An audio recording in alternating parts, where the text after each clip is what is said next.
안녕하세요. 여러분의 불교 방송 유튜브 채널 허진의 애니랜드의 마음텃밭 가꾸기 코너입니다. 거해 스님 편역본 법구경을 애니메이션으로 제작하였습니다. 많은 불자님들과 마음 공부가 필요하신 분들의 구독, 좋아요, 아름다운 댓글 부탁드립니다. 항상 행복하시고 건강하세요. 감사합니다. 안녕하세요.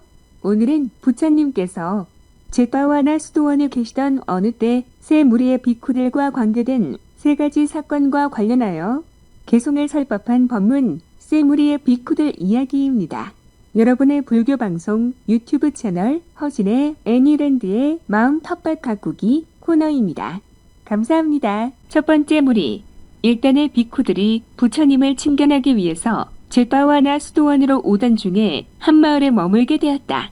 그러자 비쿠들에게 공양을 올리려고 마을 사람들은 한 곳에 모여 불을 피워 음식을 만들었다. 그때 마을의 한 집에서 불이나 불꽃이 둥그런 모양을 그리면서 하늘로 치솟아 올랐다. 그러는 가운데 사람들은 한 마리의 까마귀가 동그라미 불 속에서 날다가 날개가 불이 붙어 타다가 결국은 땅에 떨어져 죽고 마는 것을 목격하게 되었다. 비쿠들은 그 같은 까마귀의 죽음이 어떤 악행의 결과였는지는 다만 부처님만이 아시리라 생각하며 공양을 끝낸 다음 여행을 계속하여 부처님이 계신 제파와나 수도원으로 부지런히 걸었다. 그들은 부처님께 여행 중에 본 까마귀의 죽음에 대해 여쭙기로 했다. 두 번째 무리, 또 다른 일단의 비쿠들도 부처님을 친견하기 위해 배를 타고 부처님이 계시는 제파와나 수도원으로 향하고 있었다. 그런데 그들이 탄 배는 바다 한가운데서 우뚝 서더니 웬일인지 더 이상 움직이지 않는 것이었다. 그래서 승객 가운데 누가 저주를 받아 이런 일이 발생했는지 알아보기 위해 모두들 제비를 뽑아보았다. 그 결과 선장의 아내가 저주받은 것으로 나타났는데 그러자 선장은 굳은 표정으로 선언하는 것이었다. 저주받은 여자 하나 때문에 다른 많은 사람이 죽을 수는 없지. 이렇게 말한 선장은 모래가 든 단지를 자기 아내의 목에 매달아 그녀를 물속으로 던져버렸다. 그러자 배가 다시 움직이기 시작하여 그들은 무사히 항구에 도착할 수 있었다. 비쿠들은 그 뒤로 여행을 계속하여 부처님이 계신 제파와나 수도원에 이르렀다. 이 비쿠들도 그 불운한 여인에 대해 부처님께 말씀드리고 그 여인이 전생에 어떤 악업을 지었기에 그런 불행한 죽음을 당해야만 하였는지 질문하기로 했다. 세 번째 무리, 또 다른 일단의 비쿠들도 역시 부처님을 친견하기 위해서 제파와나 수도원으로 가던 중 날이 저물어 지나던 마을 근처에 있는 조그만 수도원에 들러 하룻밤 쉬어가기를 청했다. 그러자 수도원 사람들은 가까운 곳에 있는 동굴로 안내해주는 것이었다. 그래서 7명의 비쿠들이 그 동굴에서 그날 밤을 새게 되었다. 그런데 한밤중이 되었을 때 아주 큰 바위가 내려와 굴의 출입문을 막아버렸다. 다음 날이 되어 수도원 사람들이 여행하는 비쿠들을 찾아 굴에 가보니 굴의 입구가 꽉 막혀버렸는지라 마을 사람들을 불러 모아서 그 돌을 치우려고 갖은 노력을 다했지만 바위는 꼼짝도 하지 않는 것이었다. 이같이 하여 그 비쿠 7명은 꼼짝없이 그 굴 속에 갇혀 물 한 모금 먹지 못한 채 이래 동안을 보냈다. 이래제 되는 날 바위는 기적적으로 스스로 움직여 굴 문이 열렸고 마침내 비쿠들은 밖으로 나올 수 있었다. 이 7명의 비쿠들은 수도원에서 굶주리고 지친 몸을 쉰 뒤 사와티를 향해 여행을 계속하여 마침내 제파와나 수도원에 도착했다. 이들 역시 부처님께 여행 중에 있었던 일을 모두 보고하고 자기네들이 전생에 어떤 악업을 지었기에 그런 고생을 해야 했는지 질문하기로 했다. 이들 세 무리의 비쿠들은 각기 수도원에서 서로 만나 함께 부처님이 계시는 곳으로 갔다.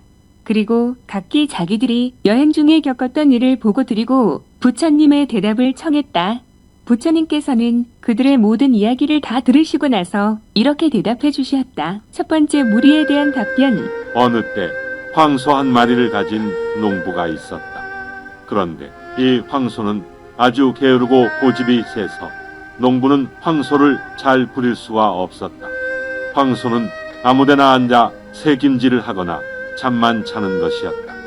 농부는 이 게으르고 고집 센 황소 때문에 여러 번 화를 냈고 어느 날 농부는 황소 때문에 더 이상 참을 수 없을 만큼 화가 나서 황소의 목에 볏짚을 감아 묶고는 그 볏짚에 불을 질러버렸다. 그러자 황소는 목이 뜨거워서 펄쩍펄쩍 뛰다가 죽고 말았다. 이런 악행 때문에 농부는 지옥에서 오랜 동안 고통을 겪었으며 지금까지 그 과보가 남아 여러 형태의 몸으로 태어나 불에 타 죽게 된 것이었다. 두 번째 무리에 대한 답변. 어느 때 애완동물로 개를 기르는 여인이 있었다. 이 여인은 어디를 가든지 늘 개를 데리고 다녔다. 그런데 그 도시의 젊은이들이 이 여인이 개를 데리고 다니는 것을 비웃으면서 개를 쿡쿡 찌르며 웃어대기도 하고 어떤 때는 여인을 쿡쿡 찔러대며 놀리기도 했으므로 여인은 창피하여 개를 미워하게 되었다. 그래서 여인은 개를 죽이기로 마음먹고 단지에 모래를 잔뜩 채워 넣고 줄로 단지와 개의 목을 묶은 뒤 물에 던졌다. 그래서 개는 물속에서 죽고 말았다. 이 같은 악행 때문에 그녀는 여러 생을 통하여 미라에 나서 고통을 받았으며 지금까지 그 과보가 남아 물에 빠뜨려지게 된 것이었다. 세 번째 무리에 대한 답변. 어느 때 목동 7명이 채식을 하는 도마뱀이 언덕의 굴 속으로 들어가는 것을 보았다.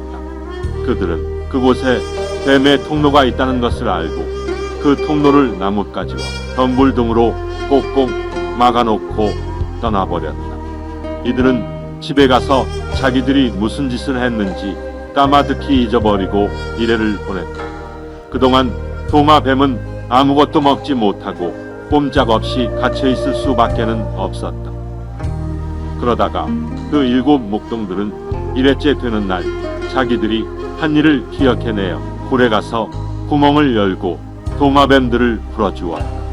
이 같은 악행 때문에 그들은 함께 비코가 되었다가 굴 속에 갇혀 1회 동안 물 한 모금 못 마시고 지내야 했던 것이며 그들은 이런 과보를 지난 14생을 거쳐서 받아온 것이었다.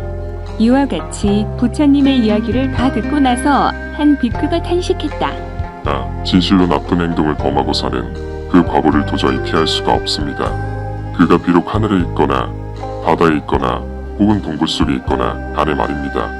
비크의 탄식을 들으신 부처님께서는 말씀하셨다. 비쿠여, 실로 그러하니라. 실로 너의 말이 옳으니라. 비록 하늘에 있거나 바다에 있거나 혹은 동굴 속에 있거나 간의 악행의 결과가 미치지 않는 곳은 이 세상 어디에도 없느니라. 그리고 부처님께서는 개송회를 푸시었다. 하늘 위도 아니요 바다 속도 아니며 산 속의 동굴도 아니요 그 어느 곳도 아니다.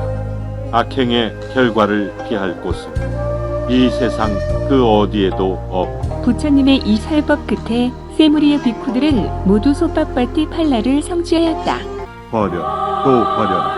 마른 수원 자듯이 모든 탐, 진, 치를 버려라.